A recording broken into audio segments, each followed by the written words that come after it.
Hi ho, everybody, and welcome to Kingdom Compass TV, the show where we talk about shows episode by episode, week by week, for our enjoyment and yours. I'm one of your hosts, Griffin, and now Griffy D-Pad, and with me as always is the wonderful, the amazing Mr. Mitch George. How are you doing tonight?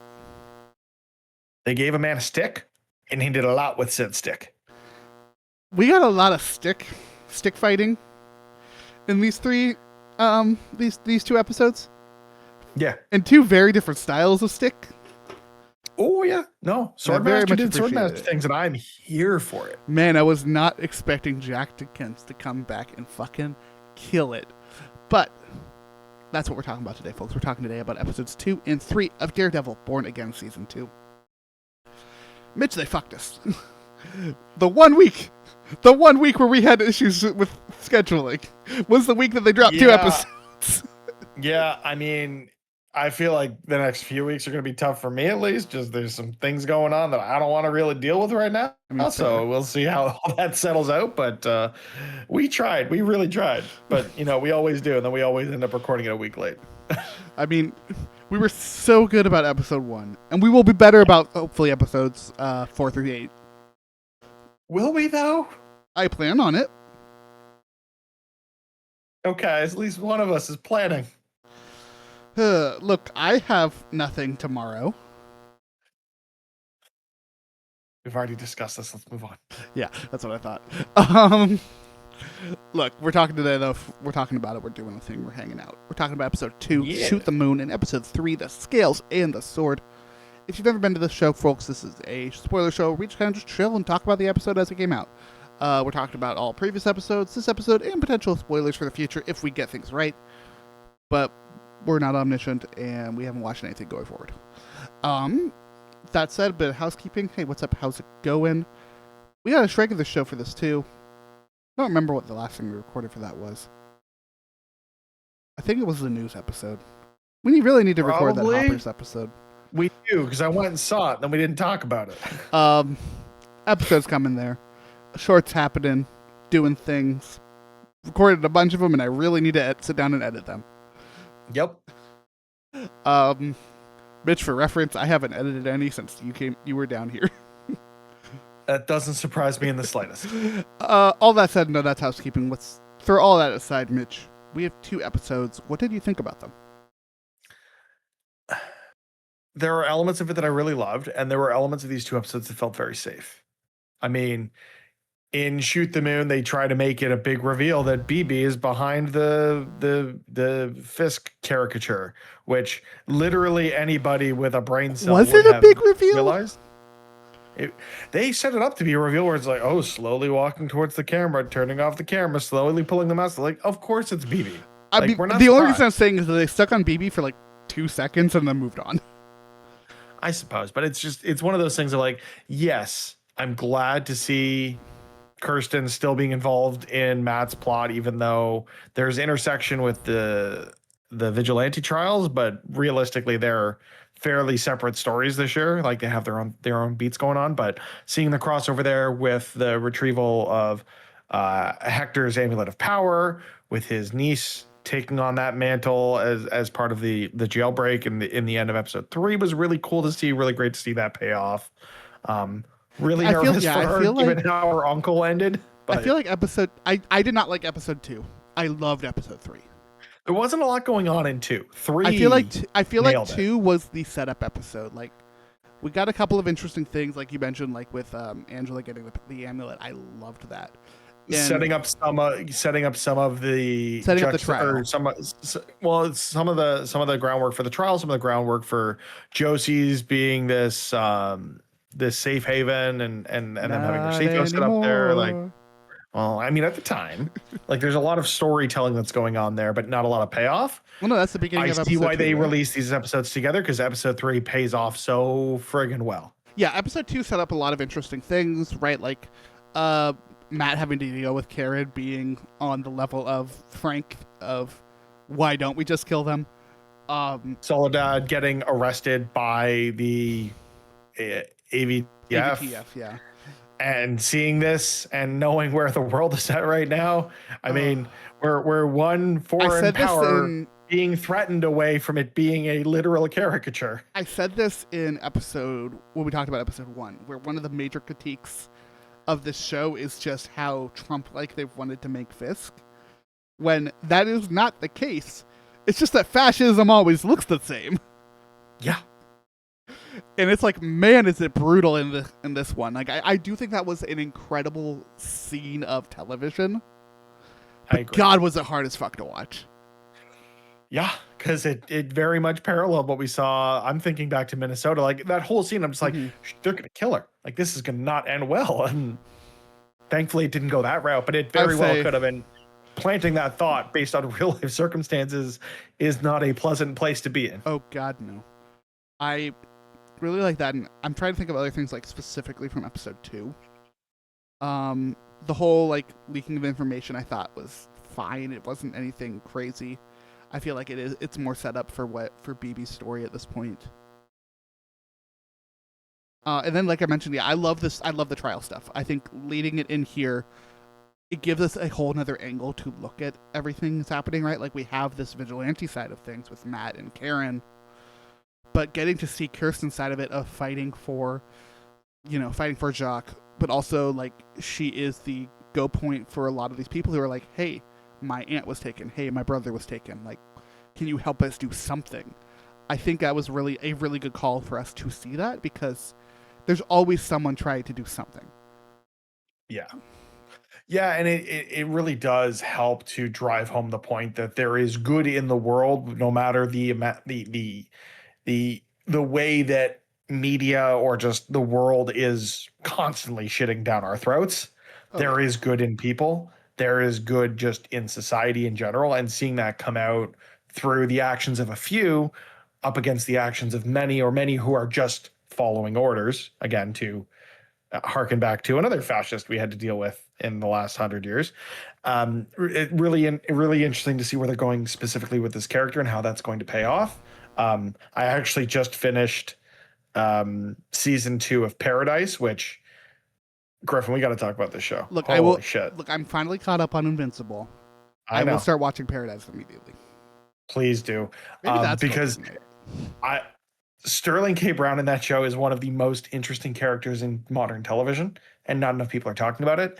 And that is another show where, in the face of inherent evil, the goodness in humanity shines through, and his character is central to that. And I see a lot of those parallels also in a lot of the characterization that we're seeing in Daredevil Born Again. So it is nice that we're still trying to use media as this beacon of hope in a world that is very much the antithesis of that. I mean, let's take that and move that into episode 3 here, right? Like, this episode 3 very much felt like, hey, here's our big swing against that hope. We won, and then we lost. Then they lost hard, right? Well, like, yeah, there were literal humans in cages. Like, it wasn't even a jail cell; they were literally in cages. Yeah, like that was just. It was a brutal, but it was evil. Yeah, but like this whole trial situation, which the trial might be one of my favorite trials they've done yet. I'm going to go so far as to say this might be I've watched the entirety of Suits. I've watched a few courtroom shows in my day. I'm old. This might be the best trial on a television program I've ever seen, just because of how unwinnable the situation is, and they paid off on that, which you don't see very often. Yeah, I really like that. There are others I like more. Like, I love that trial that Matt is in Defenders. That's also pretty good, where he just reads them to filth. And I think some of the trial scenes, even though they weren't full trials in She-Hulk, were really good. But bringing it in here and having that be the focal point of the episode of here's the before, here's the during, here's the after, I think was so good. Like, her going in and actually getting to talk to Jacques, then Matt using that information from that to get into the cell afterwards, and like it was just such good storytelling, and all of the payoffs from like half of episode 2 were here in episode 3, which I understand now why they released these 2 episodes together. They had to, because again, similar to our sentiments around episode 2, if they had only released that, we would have come in here, talked about how much that just didn't feel like a way to follow up that premiere. So they are very strategic in when they release episodes together. So I'm glad that we saw this release the way it did, because it paid off in a meaningful way. But I think one of my favorite moments in this is like we have the celebration from Fisk and their family, their crime family essentially, juxtaposed with Matt breaking everybody out of this prison, which is not what he went in there to do. But I think it's this wonderful moment. But it was the right thing to do. I think it's one of my favorite moments in this show. Period. Right? Of it's him breaking everyone out, but like the hope you get from them getting out and getting presumably to safety was awesome. And then to follow up with an even more evil and impressively evil act from Fisk, blowing up the Northern Star. It was just, it kept me on my toes, not really knowing what's going to happen at any given moment in a way that I just wasn't expecting from the show.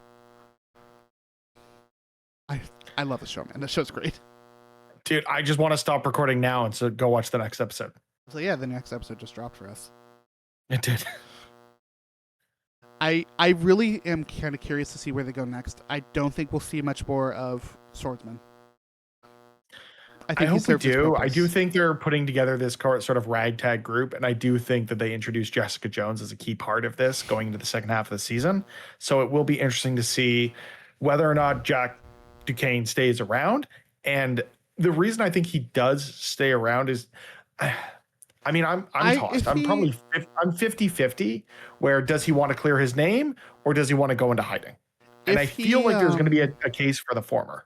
If he stays around, I think he doesn't pop up again until the finale. In like some sort of final fight. I think that, right, like taking the comic book logic of this style of story, you figure this all leads into a big conflict where it's probably all of Matt's allies against the task force and Matt against Kingpin himself. And so I can see him showing up for that, Karen being there, Jessica being there. Like, I do want to ask this now, and this is going to be potential spoilers for the Spider-Man trailer that dropped a couple weeks back for Brand New Day. Based on what we saw there and what we're getting so far in the season, do you think Fisk is still the mayor of New York at the end of the show? No. Or the end of this season specifically? I do not. See, I do. And I think that what we got in the Spider-Man trailer is a misdirect, and that Kingpin is in that movie. See, I don't think he's in because legally he cannot. I think they figured it out. I don't think they have. I do. I don't think he's in that movie. I could see them. That's why they're using her for that moment. See, people on the internet are using it to speculate that she's going to be the mayor by the end of this season, and I don't buy it. No, what I expect is that she's going to be the temporary person in charge until they can have a special election. In which situation then Mr. Charles' character, either he's trying to bring someone in, and the vigilantes are trying to bring Luke in, and then that's the conflict. I think. See, I do think it is it's Charles trying to keep Kingpin in power up against Luke and the Defenders trying to get him. The thing for me elected. Is they have said that it's like season 3 is going to step outside of that Mayor Fisk story. I see. Okay. So I hadn't read that, so that might lean credence to your thoughts. But at the same time, I would love for him to still be in charge. I would love for us to actually get that interaction with other characters, especially Spidey. I want the debate eventually of Kingpin and Luke. Oh, that'd be incredible. I mean, that is an all-timer for comic book stories. Like, everybody, I highly recommend reading that. But also with what we are, the run of Daredevil that we're pulling from here, mostly, is kind of this Chip Zdarsky run, which is one of the best runs of Daredevil ever. I could see them going 1,000 different ways with it. Like, you really can do a lot leading from this. One of the more interesting stories, I think, is Daredevil accidentally kills somebody. And it's him grasping with that.